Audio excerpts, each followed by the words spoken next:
Razdalje, recimo rokujemo se nikoli ne na takšni razdalji, pomeni, ta prava razdalja je približno na roko oddaljenosti. Pomeni, napačno bi bilo tudi z tega zornega kota, seveda, ker ogrozimo potem življenjski prostor našega sogovornika. Ja, to je roka, ki pravimo ne mrtva riba, skratka, s takim, to so včasih ljubim roko ne delali, pomeni seveda, da stisnemo, ampak normalno, ne stisnemo pa takole, da bi zdaj še sogovorniku ne iztrgali ramo. Pa pogosta napaka je tudi, recimo, normalno rokovanje in primemo sogovornika še na ta način za roko ali potrepljamo. Kar pa je lahko recimo tudi kulturna razlika v Italiji, je to nekaj vsakdanjega, v Nemčiji recimo bi si za to že prislužili en velik minus.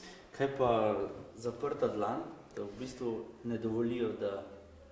Ni dobro, ker pravim, to delamo iz spoštovanja. Pomeni, mi vendarle gledamo tudi v oči, to je pomembno, roka pa je takšna, nekateri obračajo.